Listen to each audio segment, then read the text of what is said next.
Jeffrey এপস্টিনের নথি প্রকাশ না করায় সৃষ্ট ক্ষোভ প্রেসিডেন্ট ডোনাল্ড ট্রাম্পের মেগা ঘাঁটিতে ফাটল ধরাতে পারে বলে মনে করছেন রাজনৈতিক বিশ্লেষকরা।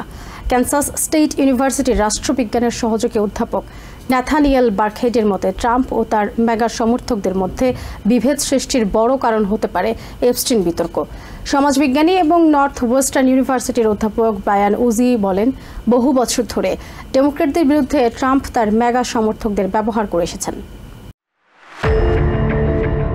প্রয়াত কুখ্যাত অপরাধী জেফ্রি এপস্টিনের যৌন অপরাধ সম্পর্কিত সব তথ্য প্রকাশের জন্য প্রেসিডেন্ট ডোনাল্ড ট্রাম্প তার মেগা সমর্থকদের ক্রমবর্ধমান চাপের মুখে রয়েছেন। কিছু বিশ্লেষক বলছেন, এই সংকট ট্রাম্পের মেগা ঘাঁটিতে প্রথমবারের মতো বড় ধরনের বিভাজনের সূচনা করতে পারে। So I think that this, frankly, might be the single biggest issue that drives a wedge between the president and many of his supporters. Kansas state ইউনিভার্সিটির রাষ্ট্রবিজ্ঞানের সহযোগী অধ্যাপক ন্যাথানিয়েল বার্কহেড বলেন, ট্রাম্পের সমর্থকরা তাকে প্রায় সব বিষয়ে সমর্থন দিয়ে এসেছেন, এমনকি ইরানে বোমাবর্ষণের মতো বিতর্কিত সিদ্ধান্তের ক্ষেত্রেও। কিন্তু এপস্টিনের বিষয়টি সম্পূর্ণ আলাদা। I think because the Epstein saga came about independent of Donald Trump. But then he encouraged it and indeed brought many of these Epstein conspiracy theorists into his administration. এপস্টিনকে ঘিরে ষড়যন্ত্র তত্ত্বে বিশ্বাসকারী অনেককে ট্রাম্প তার প্রশাসনে নিয়োগ দিয়ে নিজেকে তিনি আরো কঠিন পরিস্থিতিতে ফেলেছেন বলে মনে করেন এই বিশ্লেষক। And many of those people who follow those conspiracy theorists hold on to that view themselves. And so he's really put himself in a tough spot where he has to deliver the goods for his supporters, or alternatively convince his supporters that this wasn't a story at all.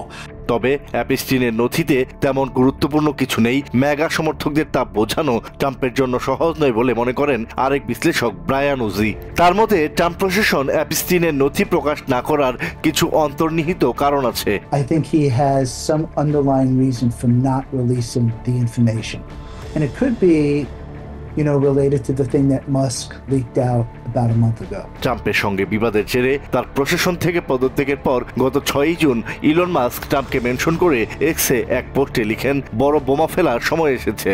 এপস্টিনের নথিতে ট্রাম্পের নাম রয়েছে, সে কারণেই তা প্রকাশ করা হচ্ছে না। অধ্যাপক উজি মনে করেন, চাপের মুখে শেষ পর্যন্ত নথিগুলো প্রকাশ করা হলেও অনেক তথ্য মুছে ফেলা হবে। It'll be a watered down version. It'll be pages, didactic of all the important information. And the group will turn around and say, well, that's not what we want, it's not what we promised. And that's when he'll say... আর এর জন্য president Trump আদালতের উপর দায় চাপানোর চেষ্টা করবেন বলে মনে করেন তিনি।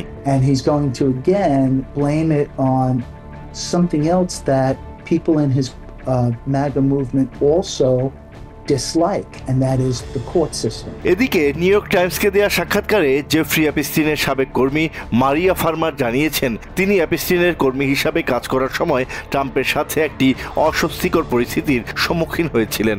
1996 ও 2006 সালে তিনি দুবার এফবিআইকে এই ঘটনার কথা জানান। এছাড়া এপস্টিনের কাছ থেকে হুমকির কথাও উল্লেখ করেন মারিয়া।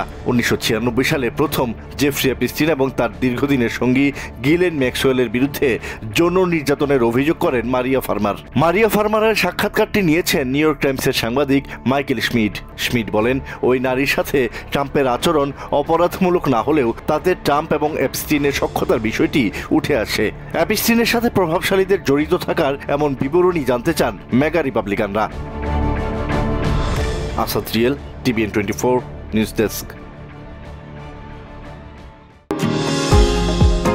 নিউ ইয়র্ক থেকে সম্প্রচারিত TVN 24 টেলিভিশন বিশ্বজুড়ে বাঙালির কণ্ঠস্বর।